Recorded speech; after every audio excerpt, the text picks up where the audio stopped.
Today, we're joined by Kyle Basler-Reeder from ExxonMobil. As you'll hear shortly from Kyle, his journey to open innovation began as an exploration geophysicist. Interesting, eh? In today's podcast, we're going to dig into how Kyle designed, built, and now leads ExxonMobil's corporate-wide open innovation program, building a high-impact capability from a standing start in less than 18 months, helping teams across the company to solve some of the most challenging problems and explore new opportunity generation strategies leveraging external resources. So without further ado, welcome, Kyle. It's an absolute pleasure to have you on the podcast today. I'm really excited for this one.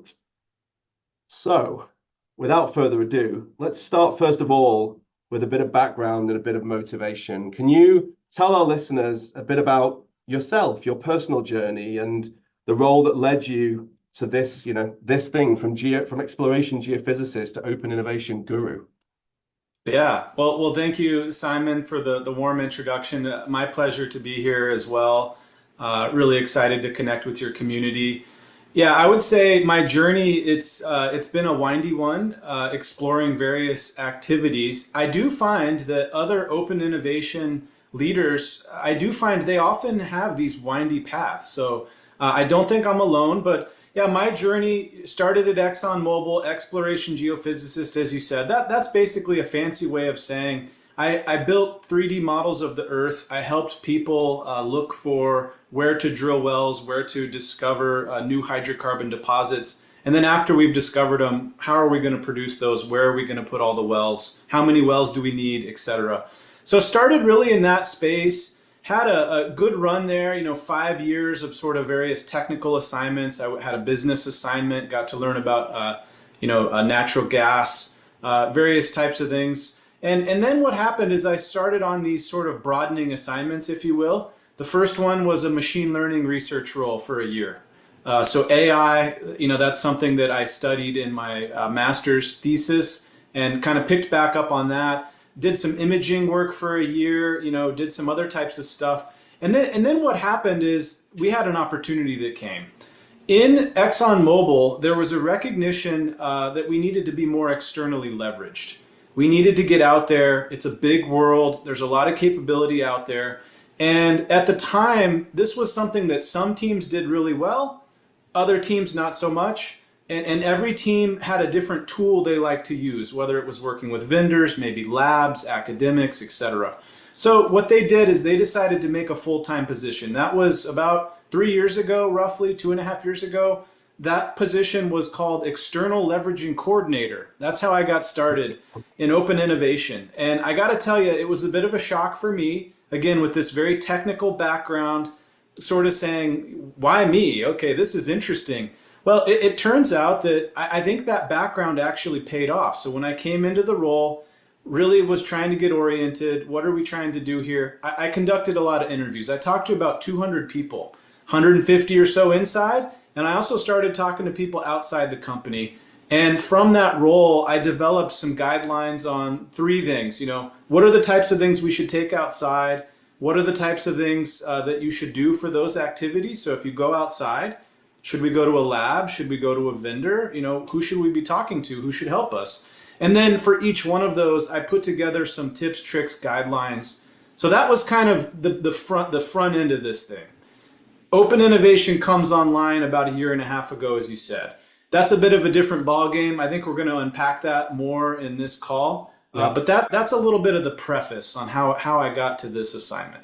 That journey from exploration geophysicist through to there is you're right, there is no regular pathway for some of these things, right? And I think there's an element of personal motivation and personal intrigue as you start to unpack what is this open innovation capability. I know from some of our previous conversations that curiosity definitely piqued you, but what was that sort of personal inspiration and motivation that led you to choose this pathway? Because I'm sure that there was there's a fork in the road, an opportunity opens up and you're choosing something. And it's quite a different thing than you'd been doing, right? Because it's very hands-on, the work that you were doing, like project oriented and applied. And now you're going into building a capability for the organization, right? Like it's a much, maybe you didn't even think about it like that at the start, or maybe you did. But what was that personal motivation that piqued your interest to think, yeah, this is an area to come spend a few years of building skills and expertise? So great question. There's two things that come to mind. One is if we go back in time, I was in that imaging assignment. I'm in the research company. We did this sort of innovation program, if you will. And in that program, it's the standard idea box sort of thing. Give me your ideas. They pick the best ideas. You pitch them to the management. Management picks a few of them. I think about 7 of them. And I was one of those, us projects. Okay, so I did this kind of innovation project. That was the first time that I learned innovation is like a science. This isn't just new ideas. This isn't invention. There's a whole science to it. There's a process. That was really a game changer for me. I delved into it. The quote at the end of that first project was, "Kyle, you've set the gold standard for innovation at ExxonMobil." So I really just delved in. I was passionate about it. Later on, we did another idea box thing. This time, I had a kind of an out there idea. I basically said, we have this technology that we use. I said, why don't we use that technology in this other company's software?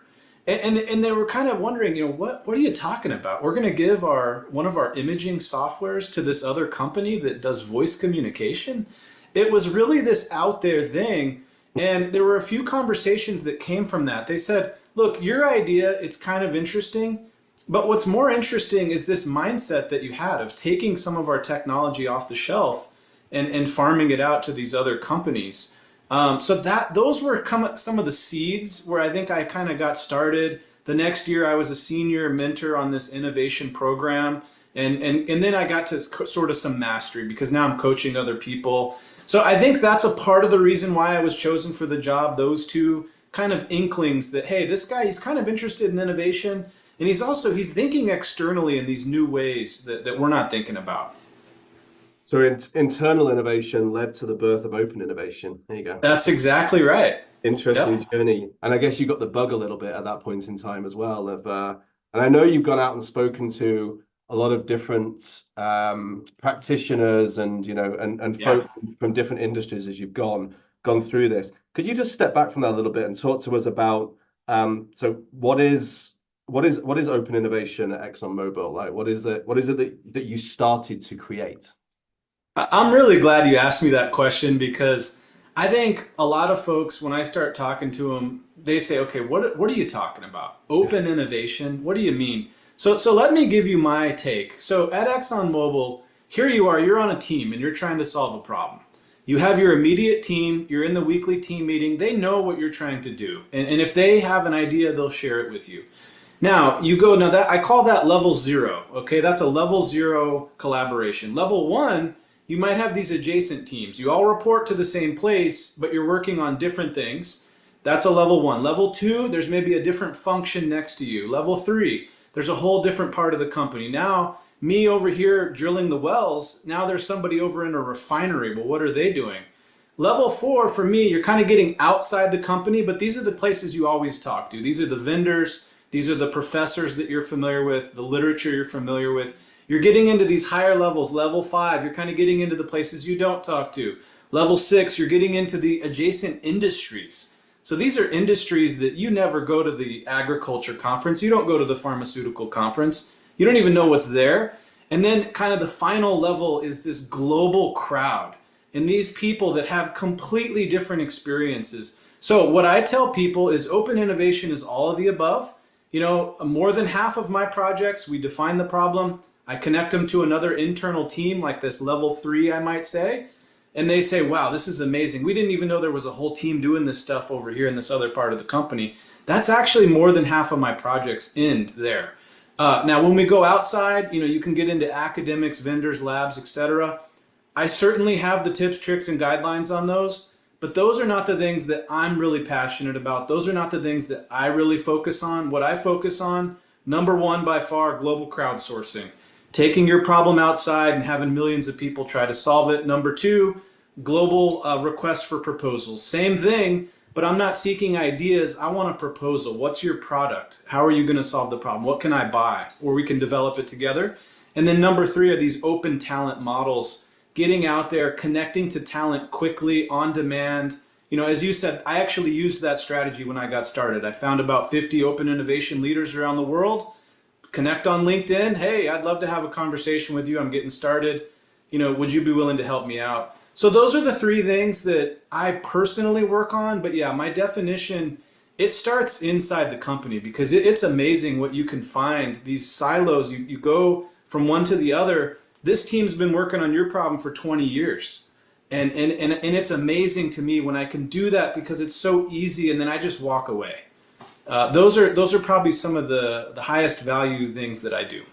Some incredible tips in there. So look, we're gonna walk through this as a bit of a chronology, and we're coming to the end of the first part of that chronology, which is some of the background and motivation. I like those tiers that you spoke about. The further away you get from the core, the more you go out into the open world. Before you get into sort of strategy and implementation, right? Like before you got there, like persuading the business, right? You've got this idea. It might sound a little bit crazy to many people, right? So before you began even, right? Before you got the yes, Kyle, we can do this. What were the challenges that you faced in just getting this program, this idea, this concept to a point where you could start to implement it and start to build a strategy around it? Yeah. Well, what I would say is I am very thankful because I was empowered. I went back a few weeks later and what I concluded was, look, there's not a flow chart out there. There's not something that a problem comes in and then I can just flow chart it out. Well, these are the things that we go inside. These are what we go outside. Okay, now if you're going to go inside, here's what you can do. If you're going to go outside, here's the right option. I basically 3 or 4 weeks in, I said, look, I'm going to have to build this from scratch. And I said, and that might take me 4 months. And I was given that space to do these interviews. I was doing about 5 interviews a day. I was meeting people externally. I was very empowered. So I would say when you're starting off in an open innovation program, I think that you need some space. You need some time to explore and learn what's out there. What do we have? I would say after about the third month or so, I wasn't really learning a lot in those interviews. So what that tells me, I think I did a good job capturing the institutional knowledge and I was documenting it as I went. I had time to digest. By the way, 1 hour interview, 2 hours on the back end. That's a good rule of thumb for folks if you want to use this strategy. Right. So I had the space early on. The mission was needed. We needed to be more external. So I had that support from higher up in the organization. This fit sort of a strategy, if you will. So having the tie to initial strategy, having the space, I think those were the key elements of success to kind of get it off the ground, if you will, to kind of get to just the table stakes, if you will. I think you need about half a year and you need some high level support to help you navigate that early phase, because you're not going to have a big return on investment documenting and putting together tips, tricks, and guidelines. Yeah. And I think in those early days, you were sort of down at the desk helping to write some of the paperwork to sit behind all of this as well, right? So you really get your hands dirty on this one of helping the business to get into a place where it could start to get into strategy and implementation. And I would say that actually gets into what I might call phase 2. So phase 1 is sort of the analysis phase. Phase 2, we could call it the early implementation phase. And just like you said, okay, great. Well, guess what I learned?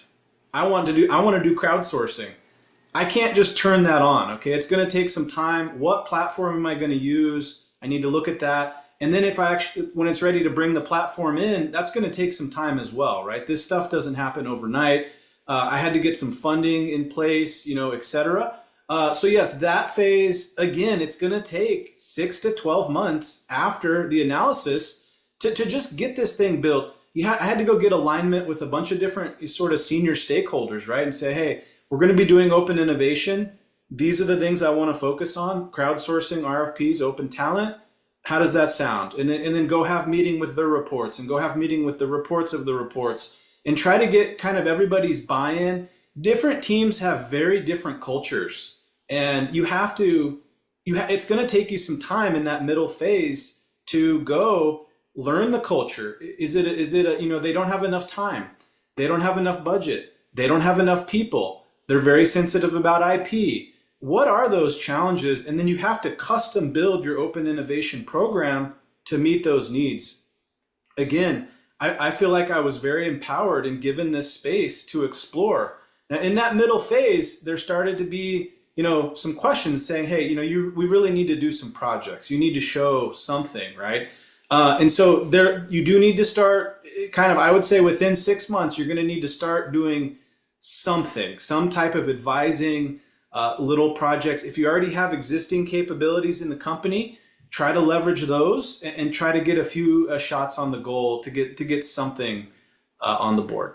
Yeah, getting started and getting out of the talk is pretty important. Before we get into that and like talking about how you went about selecting, the partners that could support you in delivering it, did you find that people understood the thing that you were asking them to do? So we're crowdsourcing, I guess RFPs are a little bit more familiar, but perhaps more Yeah. within a procurement sense, right? Like why would an open talent team or an open innovation team be doing RFPs may have been a question. And then open talent itself, like was that something that was understood, or you had to take time to educate the business into just what are these concepts? They sound a bit wild. I would say the organization is very heterogeneous. Certain parts of the organization, I would go talk to them about these techniques. By the end, they were giving me tips and tricks, and they were saying, "Yeah, we have this whole document here on how to do XYZ. We have this whole web page with examples of ABC." And every time that happened, I was integrating that, integrating. So anything that I would learn, I would integrate. Some teams, they would basically say, "Kyle, I don't know what you're talking about. I don't really like it, but I understand that this is important because I understand that we do need to be more external." That's what I've been told as well. And I agree that the things that you're bringing, these look like really good tools. And then they would just slowly come on the journey. And then there were some teams that I went and talked to, and I think their conclusion was fair. They basically said, "This is not a good fit for the kind of things we do here." And I never got another call again. I think that's perfectly okay. But yeah, I would say very heterogeneous. Be prepared for crash and burn failure meetings that you come out the other end and you just go, "Wow, that did not go very well." That is totally okay, because you know what? There were other meetings that I came out and it was just felt amazing. We already had a project we started scoping out. Maybe they taught me something.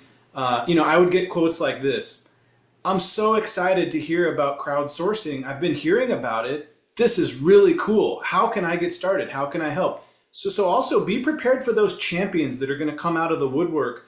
Is there something you can do to kind of empower them? Give them some materials. Give them some type of virtual assignment where they can really start to help you, because those people, those are the ones that really keep you going from a motivation standpoint, is seeing that passion and energy right out of the gate, right as soon as you start presenting. Knowing you're not the only one fighting this thing that seemed like a great idea, but maybe wasn't, right? Is you start to build this network of champions that do get it and Yep. become your ambassadors in the business. And really are operating like a startup inside the business, right? Doing your own sales and marketing and storytelling and other things. So maybe I can lead you into that of like, what were some of the tools and techniques you used to build that internal support and those local champions? Yeah, well, what I would say is early days. What I tried to do, I tried to get a very firm grasp through these about 150 discussions I had on what have you done externally, what went well, what didn't go well, and if they would tell me something didn't go well, really try to dig in a little bit. Well, why is that? What occurred? And then try to go find solutions to what they said and try to have something ready. So number one, I would say is this is a culture change journey for I think every company pretty much. If you're building an open innovation program, people are there. It's a culture change, right? And so one of the first reactions in a culture change is, well, I don't like it. Here's why. I don't like it because of A. I don't like it because of C, and I definitely don't like it because of D. So what you need to be doing is be prepared and have really credible answers. Or there were a lot of calls where I said, "That's a really good point. Let me follow up on that." And that is not the way you want to go. Be prepared. Number two, what are the past examples where it went well? What was the value added? You need to be able to explain, here's something that I found. We did it 5 years ago. Now, I didn't do this work, but I think this is a great example. If you can't find that, you might want to use some analogs. Here's something that another company did. Look how this worked out. This looks very successful. That was kind of the early days. As I started to get a couple projects, I tried to talk about work that I did. And nowadays, it's the last phase. Those people who did the projects, I have them come and talk about what they did. So this isn't my program. I give the frame of open innovation, what it is, why we should care. And then I say, okay, Sarah, why don't you come and give your presentation? And they look over and they say, oh, well, yeah, she's in our function. Okay, so that adds a lot of credibility. That's kind of the final phase, I would say. Yeah, and that's very much back to that point of this is not it's a capability, right, that we're building for the organization. And ultimately you want to get that framework and that playbook out there and let people run with it. And as we'll see, you've done a great job of moving from POC to an increasingly scaled flywheel of capability in the business in a remarkable short period of time. Before we get there, and I think that'll be my next question after this, just talk a little bit about the work you did to find and then form some of the key partnerships and collaborations that you've got, both internal and external, because you can't do this, I think, without finding the right external support to power this open innovation. Well, I think what I would say, I think my program is evidence that my program works. So when you look at the open talent space, the willingness of individuals to have a conversation, this isn't something fancy. It's just, hey, I'm getting started in open innovation. I see that on your LinkedIn, you've been doing this for 5 years. I'm wondering if we could have a conversation. And it was amazing the people that would come and they could give me some guidance on like, well, where to get started. There's a lot of good communities out there. Join these communities. Just start showing up at the call. Just listen. What are they saying? Other types of tools, obviously web searches. But I think the people part was the key. I think asking other people about their experiences, what works for you, what didn't work for you. I think having those conversations, looking very openly. I could have easily just said, oh, well, here's something that we used 5 years ago. I'll just use that. I did not do that. I tried to be very objective. I tried to think about what are the different dimensions. And for me personally, when it comes to platforms, I really prioritized platforms that had a lot of history, a lot of runtime, and I really wanted a platform that was credible in terms of their ability to kind of mentor and guide me. So I wasn't necessarily just looking for a certain set of features. I was really looking for that credibility, that mentorship, and I think that, in my opinion, I think that has paid off. Having those people that have done this for 20 years, those are the types of folks I think that you need in your corner in that first year. Yeah, because it's tough, right? So yeah, the more people standing alongside you, giving you guidance and helping you to learn and avoid some of the lessons and pitfalls that have already been done before, because Yep. it's not easy, right? So let's talk a little bit around that from the business is like great, like sounds wonderful. Let's get started. So talk about how about you got from that first single proof of concept.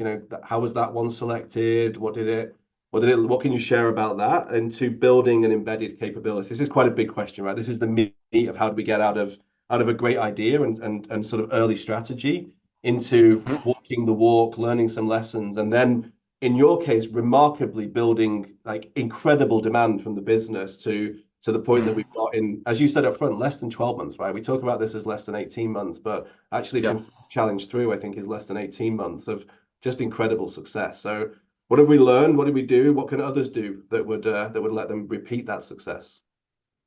Yeah, and I get this question a lot, and so it is something that I have the luxury. I've had to think about this and reflect on this, and I've answered this, and I thought about how I answered it. What I would tell you, I firmly believe the key was thinking about this as a marketing effort. So if you're a marketing person, there's a couple things you can do. One, you can tailor your message so that your audience here's it. So again, think about it as a culture thing. Think about being empathetic to the person you're presenting to. Why is this person going to care about open innovation? Is it going to save them time? Is it going to save them money? What is it? Do they have a really stubborn problem? And then I think thinking more about just the numbers. Okay, so who are you presenting to? I often have this question. Well, how did you decide the groups to go talk to? And I will admit to you that I didn't really think a whole lot about it. I printed out the organizational chart. I saw that there were about, 200 teams total in the technology organization. I went and talked to senior leaders for each of those functions, and I said, tell me about this group of 12 teams. What do they do? Which ones should I talk to? Here's kind of what open innovation is. And they might say, well, these teams here, those probably aren't the best fit for this sort of thing. These teams, this would be really good. And I say, okay, great. Well, tell me more. Like, who's the supervisor? What are the sorts of things they're working on? So getting to know and going really broad. So at the beginning, I would say number one thing that was most important is organizational readiness. Who's ready to get in the game? Who is ready to go and execute a project? Now, you don't know ahead of time which teams are ready and which are not. So don't try to engineer it. It's a numbers game. Get out there, think about the empathy, think about the audience, and then I would just say just get out there. So I've actually presented open innovation to about 130 teams by now. I try to keep those sessions small. I learned early on, if I talk to 200 people, I don't get any leads. If I talk to 100 people, I don't get any leads. There's some psychological thing there that I'm no expert on, but what I can tell you is this: you get 20 people in the room, you have a really good conversation, maybe even a tough conversation, but the people who don't like it, they're able to share with you why, you're able to address it, and then it's small enough that the people who like it will then say, yeah, I agree that that's a challenge, but I think there's a big opportunity here, or hey, I saw this thing last week on LinkedIn, or whatever it is. So I think a numbers game, getting the boots on the ground, get out there, have the conversations, don't be afraid of failure, don't be afraid of difficult conversations, because they will happen. And then once you start getting those projects going, you find the people that are ready, the job becomes so much easier, because now I'm saying, yeah, okay, let me pull something up here. Okay, here's something that we're doing right now. Here's something that we closed last month. I think those types of things, that's like 5 to 10 times more effective than here's a bunch of theory and concepts. Here's some things I heard about on the internet. So the key was the getting on the boots on the ground and then getting the early projects, and then it just kind of snowballs from there. So we've got those kind of boots on the ground now, right? We've got a lot of people interested. The journey from potential open innovation project to something that's out in public, right? There's quite a lot of nervousness. You mentioned things like IP and legals and a million and one other organizational concerns that surface the second you want to start throwing out innovation, R&D, other types of what feel like very precious, sensitive, we can't share those with the world type challenges, can we, Kyle? Mm-hmm. And you do it. Like, what was your lesson learned in that bit of like, okay, I've identified a project to, I'm going to put something out live. And I know that you guys have done challenges where sometimes you have the brand on them and sometimes you do not. Like, any lessons that you can share in there as well from this is great too, because I know a lot of times things get stuck in that bit, right? It's just people can't get the sign off they need, or they can't get the data release they need, or something to push the challenge out. Yeah. Well, what I would say is kind of my top challenges you need to address almost in your opening slide. As you're presenting, you need to almost instantaneously tell them, be at ease, I am going to address time, I'm going to address funding, I'm going to address people, I'm going to address IP. And yeah, one of the things that people find surprising is when I tell them, yeah, you can run these anonymously. That's a good thing to share pretty fast. And the other thing, I think some of it's just a culture journey. Okay, I think everybody wants to build IP. I can tell you the first time that I had a patent granted, I was all excited. I'm an inventor. I made this shiny novel thing that no one has ever made. It's very exciting, and that can be a culture locally on some teams. So for some folks, what I would say is the quote is the lab is their world. So they go in, they start doing their research, and everything that they love is in that room. And then they're saying, I'm not interested, and they're not going to come do a project, and that's okay. Now, for other people, the world is their lab, and these people. If you've worked in a big corporate, you're on a team. There's that person, and they're always talking about this conference. They're always sending these emails of this thing they found. Those are the people you have to find, and I actually have a metric on that. It's about 1 in 20 people that I have found, just looking at the numbers, about 1 in 20 people, they have the mindset, they're ready to go. Those are your first line. Those are the people that are going to get out there and go do it. You have to find these people, and that's the numbers game, right? And then you have to help, you have to give enough logical, credible discussion. The people that start pushing back, you need to be able to address what they're saying. And guess what? Sometimes I wouldn't be able to address it, and that's okay. And I would say, you know what? That's a really good point. That is not a good fit for open innovation. We would absolutely not want to take something like that outside. Okay, does anybody else have something that we might take out? And so you're you're just addressing and you're admitting like this isn't going to work.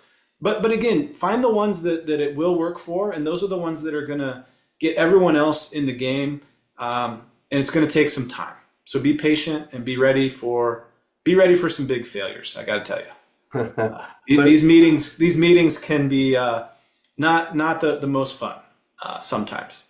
Yeah, you take some punches, right? But even in that 1 in 20 stat, which is fascinating to think about, because the organization the size of yours, that's a lot of people still, right? That you've got to go and Yep. educate and show and evidence. So we've kind of walked through this, right? As I said, we're sort of following a linear conversation here, from what led Kyle into this, to what led the organization into it, to how did we build the strategy and start to get things up and running.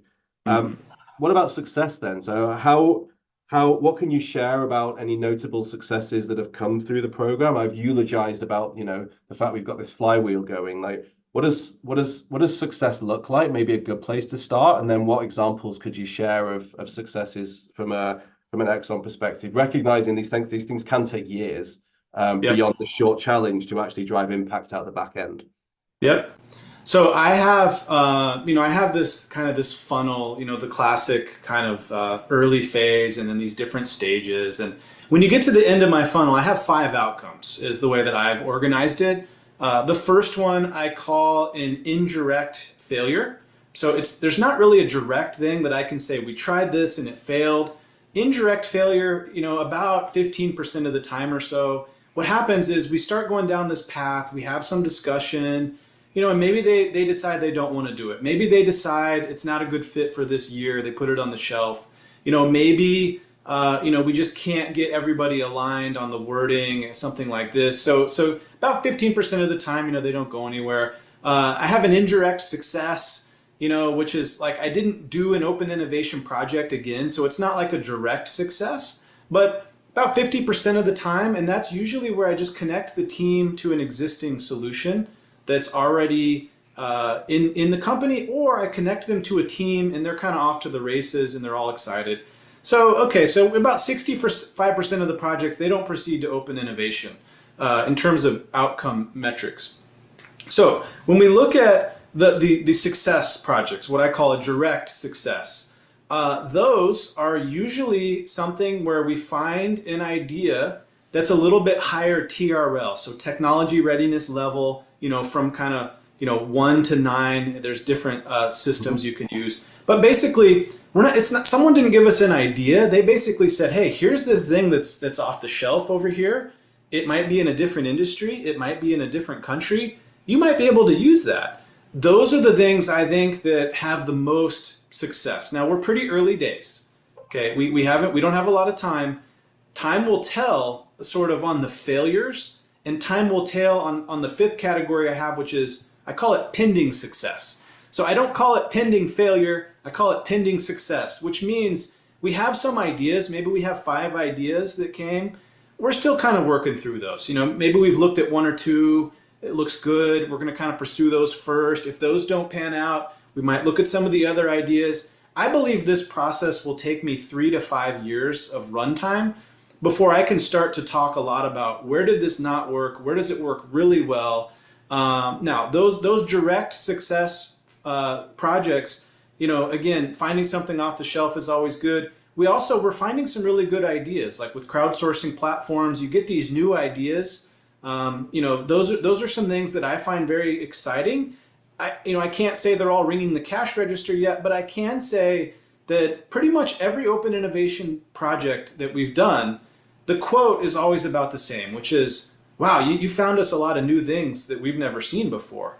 That happens pretty much every time. So I think that's a really good indicator that, 5 years from now, I'll be able to talk about, how did this actually pan out? What are the real statistics on success and failure?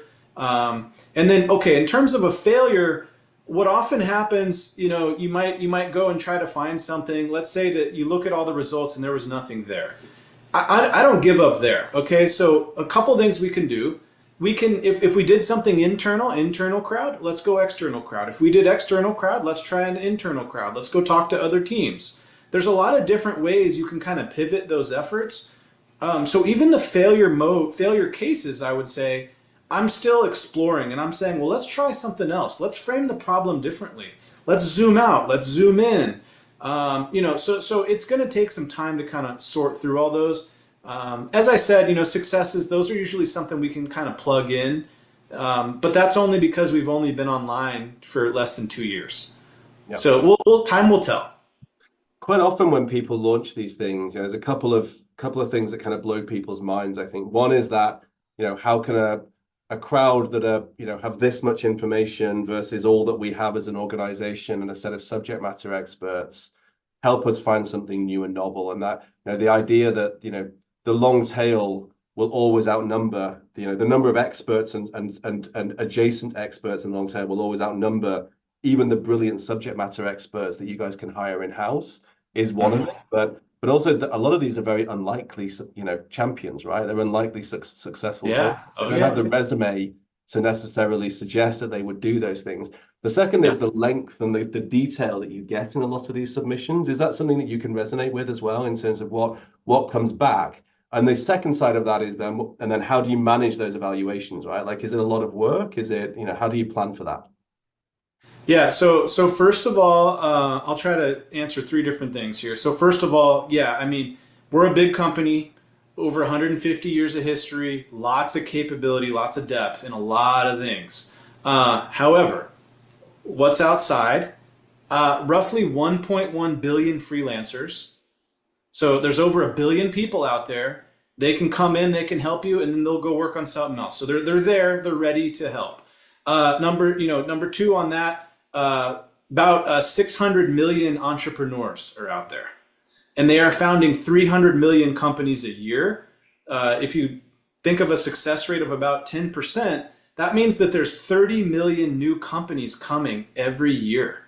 So there's a lot of new stuff that's out there. That's how to summarize. So yeah, number one, absolutely, there is huge value outside of our company, even though it is huge with a lot of capability. Number two, in terms of kind of these things that we're receiving back, I have been absolutely blown away to see the diversity in the background. Just the geographic diversity is astounding. You pull up an open innovation project, people, I always, on the first slide of every project, we always show the map. You don't annotate it, you don't do anything on it, you just show the map of the world. You say, okay, yeah, all of these countries in yellow, those are the ones where we received submissions from. And I think people, they just instantaneously snap and they say, okay, I get it. I'm in line, I'm snapped in, this makes sense. We have looked all over the world. And, personally, some of these countries, I have to go on Google and look it up. I don't even know where some of these are. It's been really interesting to learn about some of these countries have these innovation mandates nationally.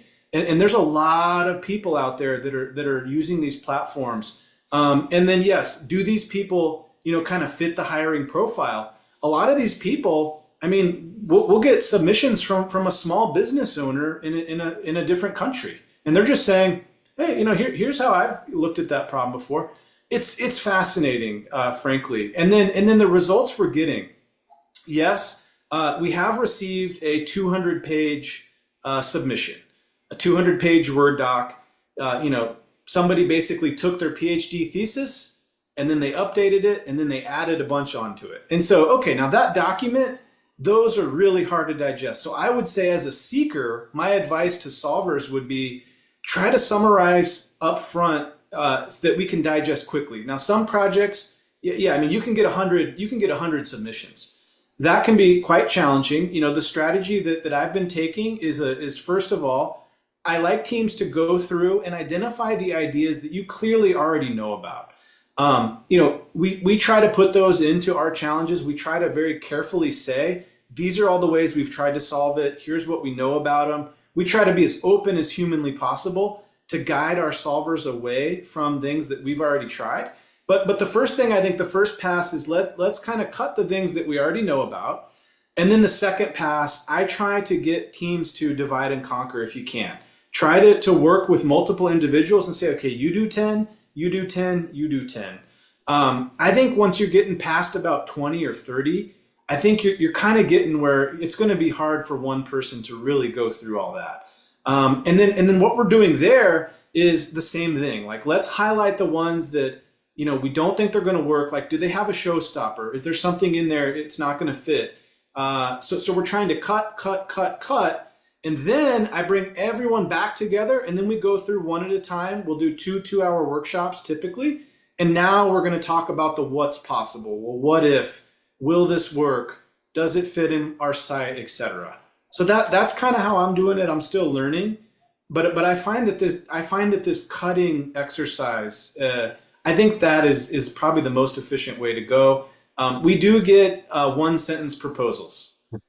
And we have awarded one of those. Okay, so if you have an idea and you think, well, I'll just put this in there into the platform, go ahead and do it, because that idea might just be the one that we like. So be aware. These don't have to be long.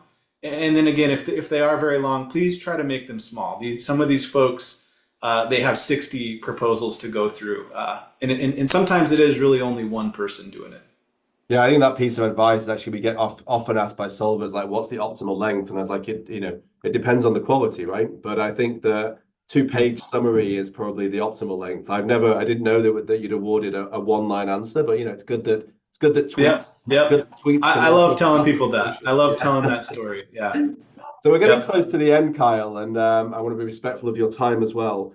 Just a little bit for the audience about what next, right? Like, what does the future direction look like for you? If you could wave a magic wand, I guess, but also, more practically than that, like, where's this going now? Well, let's go back to these eras, right? We had the sort of analysis era. We had the preparation era, kind of laying the foundation, getting the platforms in place. We had the marketing era, getting out there, knocking on doors. We're out of the marketing era, okay? We are firmly in what I call the execution era. Now, people are coming organically. I don't have to knock on doors every week. They're just coming. I do like to reconnect. I do like to go give these seminars, but now at a higher level. Now I am doing the 100 to 200 people now, because I'm having those people present, and that's a game changer. So we're in this execution era right now. That's where I'd say where we are. We're trying to learn, if you build one of these programs, your portfolio management system will be tested. It's been tested for me. As soon as I got to about 50 projects, it became unwieldy to use, like, Excel. Okay, it's not going to work. You do like a Kanban board or whatever you're going to do. You're getting into the 200s of projects. It's going to start to get unwieldy and be tested. So we're in this phase of, like, how do we manage these projects? Things I'm really focused on: templates. If somebody has a question, I want a template for that. The first time they ask, I make a template. Second time somebody asks, I send them a template. A nice web page, easy to use, self-help, building champions, getting these people empowered. Here's the resource library. I have a really nice web page with all those. Remember all those PowerPoints I made 2 years ago? Those are all nicely organized and categorized now, cleaned up. People can go there. I have people reporting to me, quote, I'm using your web page every day. That's great, because then they're not sending me the questions in the emails. So building that champion network. Moving forward, where are we going? We're going to get into what I would call the era of optimization. Execution is going to keep going on. We're going to keep executing these projects. We're going to get better and better and better. Now, how do we optimize this program? How many people do we need here? I don't know what the answer is. I know that we need more than me. I know that a company this large, we need a handful of folks that are going to help do the marketing, the stakeholder alignment, working with folks like yourself, kind of these external engagements, these types of interviews, raising awareness. So I don't know how many people that is. That's going to come, I think, over time. And then really looking way out on the horizon, I'm looking at AI. And I know it's on everybody's mind, but I can actually say I've done research in this space for many years. We were using GPT-2 a long time ago. So I have a real vision for a lot of the things that we're doing on the front end. I think that you can have at least sort of like a chatbot trained to really help people navigate that front end. Is this right for going external? How much time do you have? How much money do you have? Et cetera, et cetera. What's the right recommendation? And then maybe asking some of these questions, instead of going to my webpage, maybe like a bot kind of thing. So I'm really interested in that. I'm interested in AI assisted external landscaping, internal landscaping, retrieval augmented generation, et cetera. So those are the things that I would say are on like the 5 to 10 year time frame. Amazing. I think you said early on in this conversation, your discovery that innovation was a science, and I think it is a mix. I was on a panel recently debating, is it an art or a science? My conclusion was it's both, but Yeah. my suggestion was it was both. But you've Yep. really taken to this as a science, right? You've clearly thought it through. Your planning in each of these eras, as you call them, has been meticulous, and the era of optimization is going to be great. As you know, we're working on some of these kind of portfolio and the AIing of the Kyle bot or whatever it ends up getting called in Yep. Yep. Amazon is stuff that we're exploring and talking about. So as we wrap up, like what advice do you have? Maybe your top 3 bits of advice for individuals for future Kyles, right? To Okay. get started. So I love mentoring people both inside and outside the company. One thing I've learned through reading about how to be a good mentor is don't give people the advice of what worked for you, because it's not going to work for everybody. And I always tell people, get out there and talk to other people. Whether it's an intern, whether it's a new hire, whether it's a student outside the company.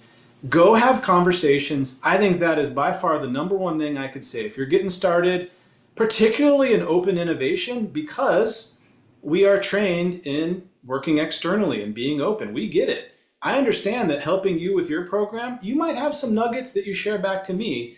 And so that's the number one thing I would say by far. Number two, you need to be organized. You need to have something that is clear. If somebody asks you, what are you up to? Don't open up your calendar and your email. You need to have a place that people can go and they can see, so that when you get those questions, well, how many projects do you have right now?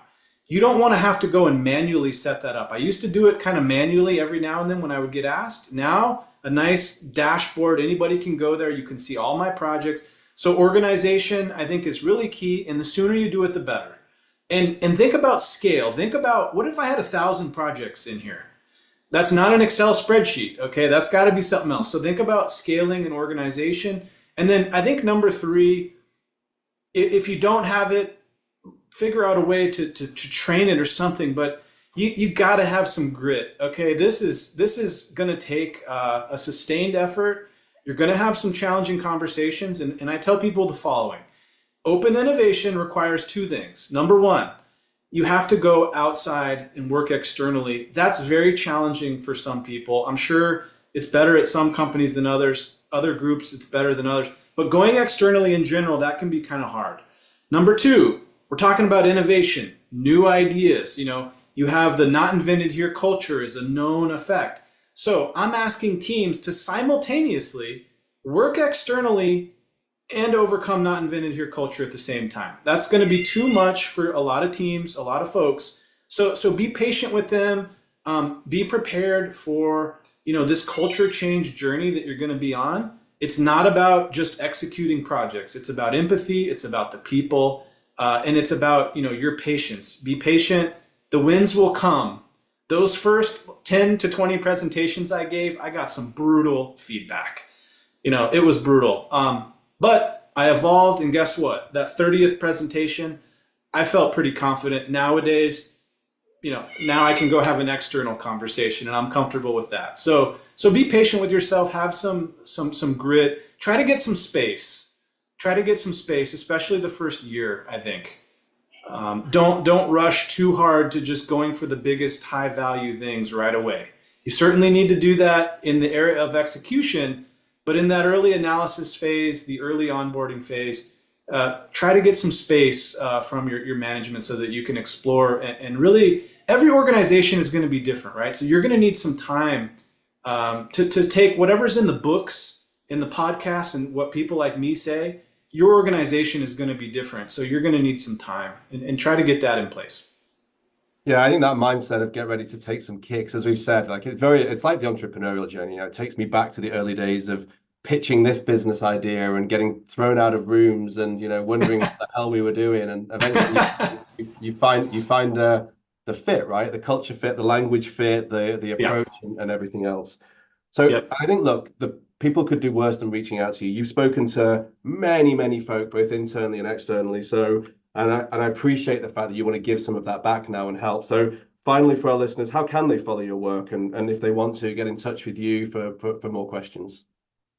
Yeah, so an external web portal is in the works, but in the meantime, I try to post a lot of my learnings. I try to post every branded challenge that we run. It's going to be posted on my LinkedIn account. Feel free to connect on there, follow on there. That's probably the best place as of recording. TBD on sort of an external web portal, I think would be really nice. Showcase some of our projects and things like that. But that's in the works.